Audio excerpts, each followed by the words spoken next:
في البداية الصياد ما كانش مستعجل، هو عارف إن العلاقات اللي بتبدأ بسرعة بتنتهي بسرعة. علشان كده كان بيقرب خطوة ويستنى، يسأل ويستنى، كان بيدي اهتمام لكن بالجرعة اللي تخلي اللي قدامه يقول إن الشخص ده مختلف. أما السيجما فكان شايف حاجة تانية خالص.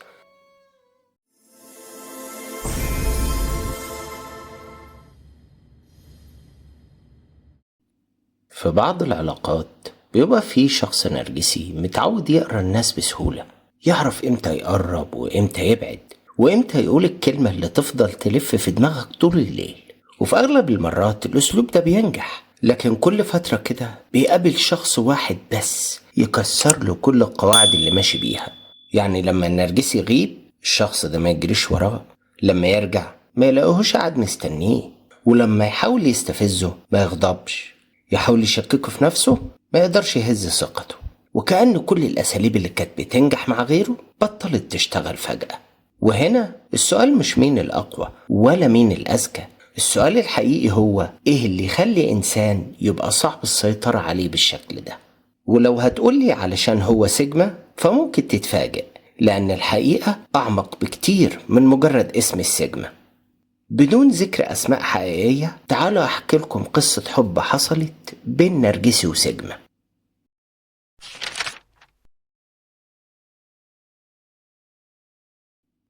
خلينا نرجع للبداية، لأن أغلب العلاقات مش بتبدأ بصراع، بتبدأ بشكل بسيط جدا، تعارف، كلام، اهتمامات مشتركة، ومحدش للحظة واحدة بيكون متخيل إن العلاقة الجميلة دي ممكن تتحول لصراع خفي كل غرضه السيطرة.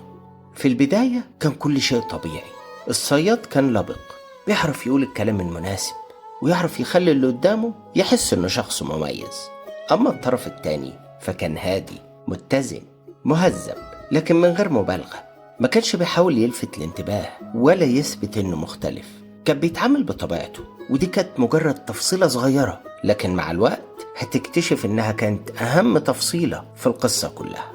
في علم النفس الشخص اللي بيعتمد على السيطرة نادرا ما بيبدأ بأسلوب الضغط، بالعكس غالبا بيبدأ بالحنية وبالحب، لأنه طول ما أنت مرتاح هتتصرف على طبيعتك، وطول ما أنت بتتصرف على طبيعتك هيبدأ يعرفك ويكشفك، هيبدأ يعرف إيه اللي يفرحك، إيه اللي يخوفك، وإيه اللي يخليك تتمسك بالعلاقة، وإيه اللي يخليك تجري ورا شخص لما يختفي فجأة. هو مش بيجمع المعلومات بدافع الفضول، هو بيجمعها علشان يعرف نقط ضعفك، وعلشان يعرف أنهي باب في حياتك لو خبط عليه يلاقي استجابة. لكن الموضوع المرة دي كان مختلف. الصياد كان ماسك موبايله وبيبعت رسالة، فالطرف التاني يرد عليه بعد ساعة وأحيانا ساعتين، ويرد من غير اعتذار ولا تبرير، مش تجاهل، لكن لأنه بيرد لما بيخلص اللي في إيده، ولو الحوار انتهى ما كانش بيفتح حوار جديد. في الأول الصياد افتكر إن ده مجرد طبع في الطرف التاني، وقال لنفسه كل الناس في البداية بتكون هادية وبعدين بتبدأ تتعلق. كان مقتنع إن هي مسألة وقت والضحية هتقع في الفخ زي ما غيره وقع. لكن الحقيقة إن الهدوء ما كانش مجرد مرحلة زي ما الصياد كان فاهم، ده كان أسلوب حياة عند الطرف التاني. لحد اللحظة دي ما كانش فيه أي مواجهة ولا إنذار، لكن كان فيه شيء صغير جدا بيزعج الصياد. لأول مرة من سنين الصياد بيلاقي نفسه قدام شخص مش قادر يتوقع رد فعله. ولما الصياد اللي متعود يقرأ الناس يفشل في قراية شخص واحد، بيبدأ ساعتها يفكر في حاجة هتغير كل اللي جاي. في العلاقات في قاعدة نفسية مهمة، إن أي شخص متعود يأثر في الناس نادرا ما يكشف أوراقه من أول مرة. والصياد بيختبر الضحية، وكل تصرف بيعمله هو في حقيقته سؤال، وكل رد فعل من الضحية بيكون إجابة على السؤال ده. الصياد بعد أيام قليلة من التعارف قرر يجرب أول اختبار حقيقي، فبدأ يزود الاهتمام. الرسائل بقيت أطول، سؤال في أول اليوم وسؤال في آخر اليوم، واهتمام بأصغر التفاصيل. وهنا أي شخص كان ممكن يفسر ده على إنه إعجاب، لكن في بعض العلاقات الاهتمام بيكون له وظيفة تانية خالص، وظيفته يعرف هو بالنسبة لك بقي إيه في حياتك.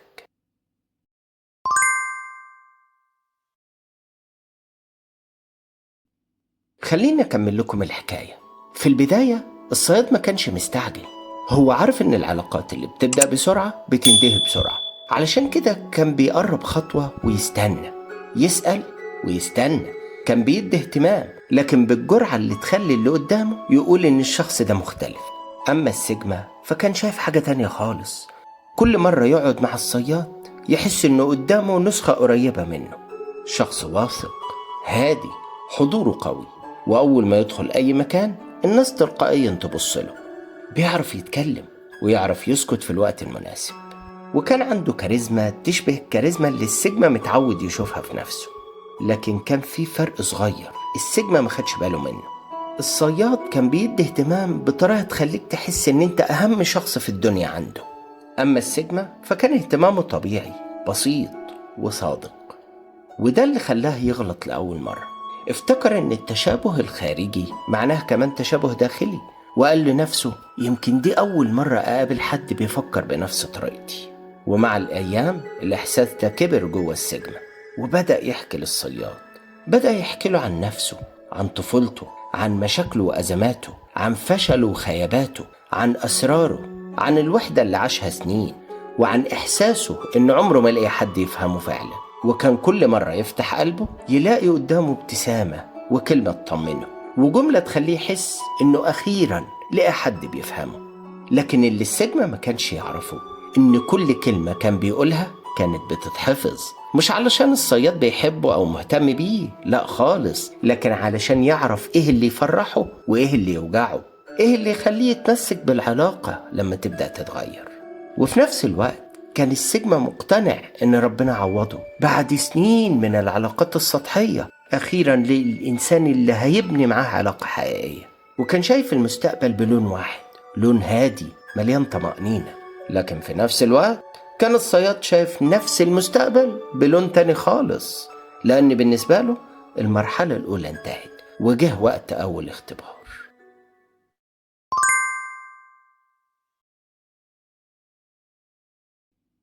في الأول ما كانش في أي حاجة تقلق، بالعكس العلاقة كانت ماشية بشكل يخلي أي حد يقول يا بختهم ببعض. الصياد دايما موجود، مهتم، بيسأل وبيطمن، ولما السيجما يغيب شوية كان أول واحد يسأل عليه، لدرجة إن السيجما بدأ يقول لنفسه أنا عمري ما لقيت حد يهتم بيا بالشكل ده. لكن زي أي صياد شاطر هو عارف إن السمكة مش هتبلع السنارة لو شافتها، لازم الأول تشوف الطعم، تدوقه، تحبه، ولما تطمن له ساعتها هتبدأ اللعبة. في يوم السيجما صحي الصبح وبعت رسالة للصياد كالعادة: وحشتني. لكن المرة دي الرد ما جاش. عدى الظهر وبعدين العصر وبعدين اليوم كله وبرضه ما فيش رد. في الأول ما فكرش كتير وقال لنفسه أكيد عنده ظروف أو مشغول، وده طبيعي كلنا بيحصل معانا كده. لكن الغريب إن أول ما الصياد رجع وكأن ما فيش حاجة حصلت، ولا اعتذر ولا حتى جاب سيرة غيابه. فتح موضوع جديد وكأن ال 24 ساعة اللي فاتوا ما كانوش موجودين أصلا. السيجما استغرب لكنه عداها لأنه كان لسه بيبص للصورة الكبيرة، ولما بتحب حد بتلاقي ألف عذر قبل ما تبدأ تشك فيه. بعدها بأيام الموقف اتكرر وبعدين اتكرر تاني، بس كل مرة كان بيبقى بشكل مختلف. مرة يختفي ومرة يبقى موجود لكن بارد في كلامه، مرة يدي اهتمام مبالغ فيه وبعدين فجأة يسحب كل الاهتمام. واللي حير السيجما انه ما كانش فاهم هو انا عملت حاجة ضايقته ولا هو اللي اتغير ولا انا اللي بيتهيألي. ومن هنا بدأ يحصل اخطر شيء ممكن يحصل لأي علاقة. بدل ما السيجما يسأل نفسه هو ليه بيعمل معايا كده، بدأ يسأل انا عملت ايه غلط. والسؤال ده هو اول خطوة تقلب اي علاقة من حب لاستنزاف. لكن السيجما لسه ما كانش شايف الصورة كاملة، كان لسه فاكر ان كل مشكلة لها تفسير بسيط، وان الشخص اللي قدامه اكيد عنده سبب، ويمكن هو فعلا عنده سبب. لكن السبب ما كانش زي ما السيجما متخيل، لان الصياد ما كانش بيختبر حبه، كان بيختبر حدوده.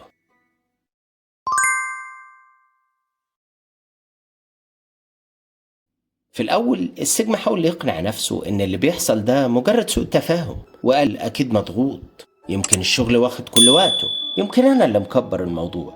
وكل مرة كان بيلاقي عذر جديد، مش لأنه ساذج لكن لأنه بيحاول يحافظ على الصورة الجميلة اللي رسمها للشخص ده من أول يوم.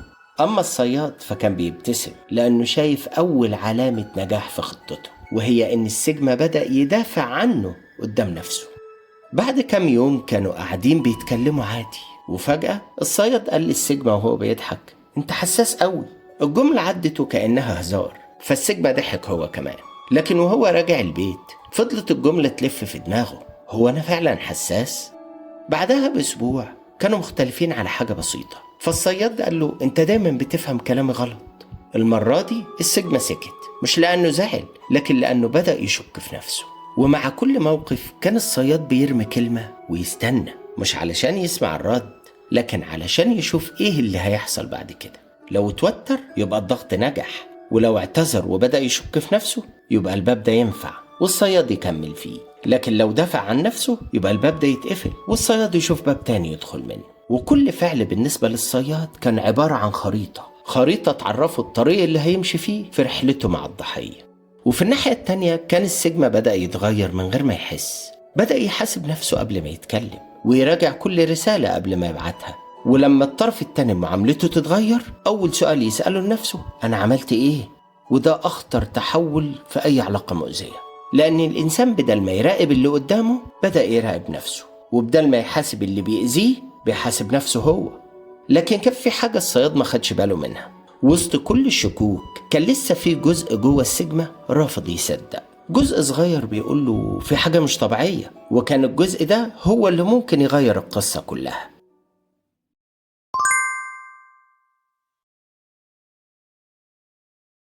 في البداية السيجما كان لسه متمسك بالأمل، وفي كل موقف كان بيقول لنفسه: يمكن أنا فاهم غلط، يمكن هو متضايق من حاجة تاني، يمكن الظروف هي السبب.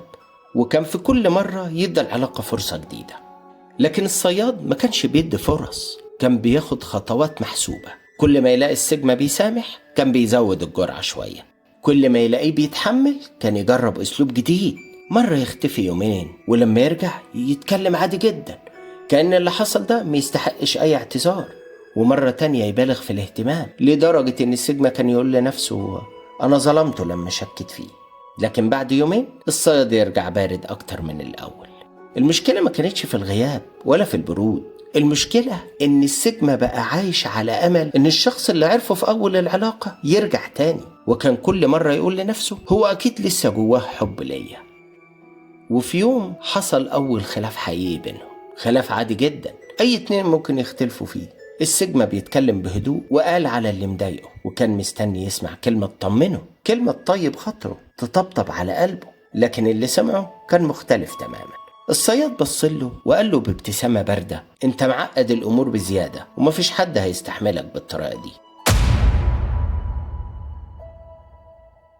الجملة كانت قصيرة لكن كانت صعبة جدا، مش لأنها جرحته، لكن لأنها خلت السيجما يقف مع نفسه لأول مرة ويسأل نفسه سؤال عمره ما سأله قبل كده: هو الطرف التاني ده بيحاول يحل المشكلة ولا بيحاول يكسب معركة؟ ومن اللحظة دي بدأت الصورة تتغير. بدأ يلاحظ إن كل اختلاف بينتهي بنفس الطريقة، هو اللي بيعتذر، هو اللي بيراجع نفسه، وهو اللي بيحاول يصلح. هو الوحيد اللي خايف على العلاقة، أما الطرف التاني فولا مرة اعترف إنه غلط. ولأول مرة بدل ما السيجما يبص لنفسه بدأ يبص لسلوك الصياد مش لكلامه، لأن الكلام كان جميل لكن الأفعال كانت بتحكي حكاية تانية. ومن هنا بدأت الشكوك تزيد، مش يشك في نفسه لكن بدأ يشك في العلاقة نفسها. وساعتها الصياد حس إن الفريسة بدأت ترفع راسها، وده معناه إن المرحلة الهادية انتهت وإن اللي جاي هيكون أعنف.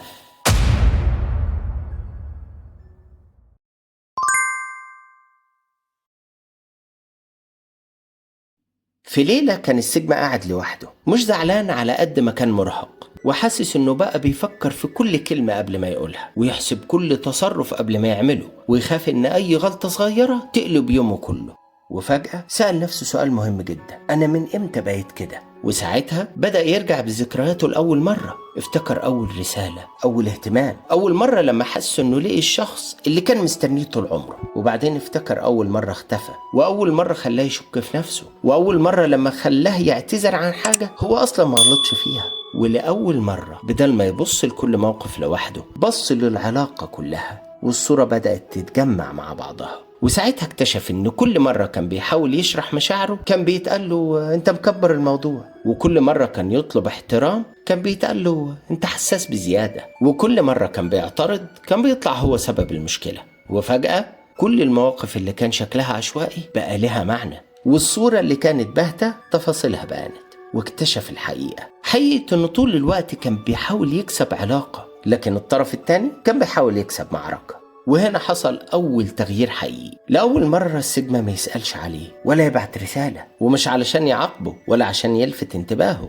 لكن لأنه كان محتاج يسمع صوت نفسه بعد شهور كان بيسمع فيها صوت شخص تاني. والغريب إن الصياد حس بالتغيير أسرع من السيجما نفسه، وده لأن الناس اللي متعودة تسيطر هي اللي بتلاحظ أول لحظة الخيط فيها بيبدأ يفلت من إيديها. تاني يوم السيجما وصلته رسالة مكتوب فيها انت متغير. السيجما قراها ووقف شوية وافتكر ايام زمان. كان اول ما توصله رسالة زي دي يجري يشرح يعتذر ويطمن. المرة دي عمل حاجة مختلفة تماما، قفل الموبايل وراح يتمشى. هو ما كانش بيهرب من العلاقة، هو كان بيرجع لنفسه. ومن هنا بدأت أصعب مرحلة، مش مرحلة مواجهة الصياد لكن مرحلة مواجهة الحقيقة.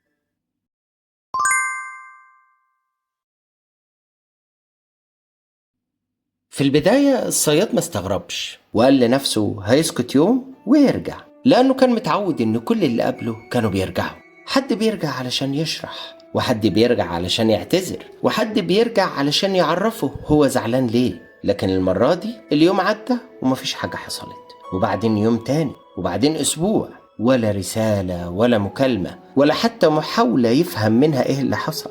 في الأول الصياد ابتسم وقال هو عامل نفسه إنه قوي، لكن كل يوم كان بيعدي على الصياد كان بيسرق منه جزء صغير من ثقته، لأن اللعبة اللي عاش عمره كله بيلعبها كان لها قاعدة واحدة بس، وهي أن الطرف التاني لازم يفضل يفكر فيه. أما دلوقتي فأول مرة هو اللي بيفكر. بدأ يبعت رسالة عادية جدا من كلمتين، عامل إيه؟ السيجما شاف الرسالة وابتسم وقفل الموبايل، مش علشان يوجعه لكن لأنه ما بقاش عنده حاجة يقولها. بعد يومين بعت له رسالة تانية بيقول له فيها واضح انك زعلان، وبرضه السيجما مش بيرد. بعدها الصياد غير الاسلوب، بدأ يفكره بالماضي، بدأ يبعت له صورة قديمة ليهم مع بعض، او موقف حلو، او جملة وهو عارف انها زمان كانت كافية ترجعه، لكن برضه مفيش استجابة. ولما الرسائل ما جابتش نتيجة الصياد ما وقفش لحد هنا، هو بس غير الطريقة، وبدل ما يحاول يوصله بنفسه قرر يوصله عن طريق الناس. وفي يوم الصياد كان قاعد مع واحد من أصدقائهم المشتركين، وبصله وقال له هو أنت تعرف أخباره؟ أصل بقالي كام يوم بكلمه وهو مش بيرد عليا، مع إن والله كل اللي كنت عايزه إن أطمن عليه وبس. وسكت لحظة وبعدين قال أنا مش عارف هو زعلان مني في حاجة ولا إيه، ولو عنده ظروف أنا ذنبي إيه؟ الكلام ده كان بيبان كأن الصياد خايف عليه ومهتم بيه، لكن الحقيقة كانت حاجة تانية. الصياد ما كانش بيدور على إجابة، كان بيدور على شهود. كل اللي يسمع القصة كان يسمعها من زاوية واحدة، الزاوية اللي اختارها الصياد بنفسه. وهو منها الصياد يبان كأنه خايف على العلاقة دي ومهتم بيها، فيبان انه هو الشهم والبطل، ومن الناحية التانية يشوه في صورة الطرف التاني عنده كل المعارف والقرايب. وبعد أيام وصل الكلام للطرف التاني، والناس اللي وصلوا الكلام استنوا يدافع عن نفسه ويبرر، وناس غيرهم استنوا يسمعوا روايته. لكن هو اختار انه ما يدخلش المحكمة اللي الصياد بناها، لأنه كان فاهم إن اللي بيقعد يشرح نفسه لكل الناس بيبقى في الحقيقة بيحاكم نفسه قدام ناس ما طلبش منهم يحكموا أصلا، وإنه هيطلع في الآخر غلطان بعد حملة التشويه اللي عملها الصياد. علشان كده رفض يرد ويبرر، واكتفى بإنه يكمل طريقه ويبص لقدام. وهنا بدأ الصياد يعمل أكبر غلطة، قرر يرجع لنفس الأساليب اللي كانت بتنجح زمان. اختفى وبعدين رجع قرب تاني، بعدها استفزه وجرحه واستنى رد الفعل، لكن برضه مفيش، لأن السيجما كان اكتشف حاجة غيرت اللعبة كلها. اكتشف ان الرد مش واجب، وان التبرير مش فرض، وان السلام النفسي أغلى من أي علاقة. ومن يومها بقى كل ما توصل له رسالة يسأل نفسه سؤال واحد، هل الرد على الرسالة ده هيضيف لي حاجة في حياتي؟ لو الإجابة لا كان بيكمل يومه بمنتهى الهدوء. والهدوء ده كان أقصى عقاب بالنسبة للصياد، لأن اللي بيحاول يسيطر دايما مش بيخاف من الكراهية ولا الخناق ولا حتى الرد، لكنه كان بيخاف من التجاهل.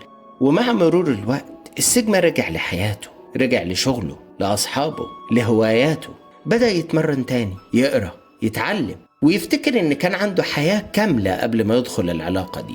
أما الصياد فكان كل فترة يدور عليه، مش لأنه مشتاق له، لكن لأنه لأول مرة خسر شخص ومعرفش يرجعه، ولأول مرة بدأ يفهم إن مش كل واحد بيمشي يبقى هيرجع، ولأول مرة يعرف إنه ممكن يتساب عادي.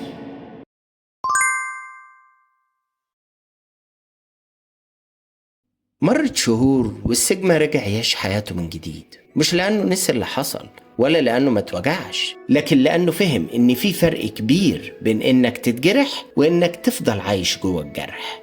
رجع يشتغل، رجع يحقق أحلامه وأهدافه، رجع يقابل ناس جديدة، رجع يفرح ويضحك من غير ما يحس بالذنب، وينام من غير ما يضل الكل وهو بيسأل نفسه أنا غلطت في إيه؟ أما الصياد فكان بيتابع أخباره من بعيد ويتجنن لما يعرف إنه عايش سعيد من غيره، وإنه نجح في حياته من بعده. فكان كل فترة كده يبعت رسالة، مش علشان يصلح، لكن علشان يشوف هل الباب لسه مقفول ولا اتفتح تاني. مرة يسأل ازيك، اخبارك ايه؟ ومرة يبعت له كنت بعدي من المكان اللي كنا بنقعد فيه وافتكرتك. مرة يبعت له وحشتني، وكأن محصلش اي حاجة، لكن ما كانش بيلاقي اي باب يدخل منه. وفي يوم وقف السيجما قدام المراية وبص لنفسه، وافتكر أول يوم دخل فيه العلاقة دي. افتكر قد إيه كان محتاج حد يفهمه، وقد إيه كان مستعد يدي كل اللي عنده علشان بس يحافظ على الشخص اللي افتكر إنه هو شبهه. واكتشف إن أكبر غلطة عملها ما كانش إنه حب، ولا إنه وثق، ولا حتى إنه اتوجع. أكبر غلطة إنه نسي نفسه وهو بيحاول يحافظ على شخص تاني. ومن يومها بطل يسأل نفسه ليه هو عمل فيا كده، وبدأ يسأل أنا اتعلمت إيه. ولما السؤال اتغير الحياة كلها اتغيرت معاه. وفي الناحية التانية الصياد كان لسه بيدور على فريسة جديدة، لأن اللي بيعيش على السيطرة عمره ما هيشبع منها. لكن المرة دي كان الصياد فيه حاجة مختلفة. كان كل ما يفتكر الشخص ده يعرف إنه ما خسرش لأنه قابل شخص قوي، هو خسر لأنه قابل شخص عرف إمتى يمشي ويسيبه. يمكن ناس كتير بعد ما تسمع الحكاية دي تقول يبقى السر إنك تبقى سيجما، لكن الحقيقة مش دي الرسالة. الحقيقة إن أي إنسان مهما كانت شخصيته قوية ممكن يقع، ممكن يتخدع، ممكن يحب الشخص الغلط حتى لو كان سيجما، وده ما يقللش منه. الفرق الحقيقي مش بين اللي يقع واللي لسه واقف قوي، الفرق الحقيقي بين اللي يفضل أسير التجربة واللي اتعلم منها ورجع يكمل حياته. ولو سألتني دلوقتي مين اللي كسب في القصة دي، هقولك ولا واحد فيهم كسب، لأن العلاقة مش حرب، لكن فيهم واحد بس خرج محتفظ بنفسه، والتاني هيفضل طول عمره يدور على حد يملاله فراغ عمره ما هيتملي. ولو في يوم لقيت نفسك بتجري ورا حد عشان يرجع يحبك أو يقدرك أو يشوف قيمتك، افتكر الحكاية دي، وافتكر كمان إن الإنسان مش بيرجع كرامته لما يكسب المعركة، هو بيرجعها لما يقرر يخرج من المعركة من غير ما يفقد نفسه. لأن أحيانا أعظم انتصار في حياتك إنك تنقذ نفسك من غير ما تحاول تهزم حد. فبعض المعارك لا تربح بالقتال، بل تربح بالرحيل.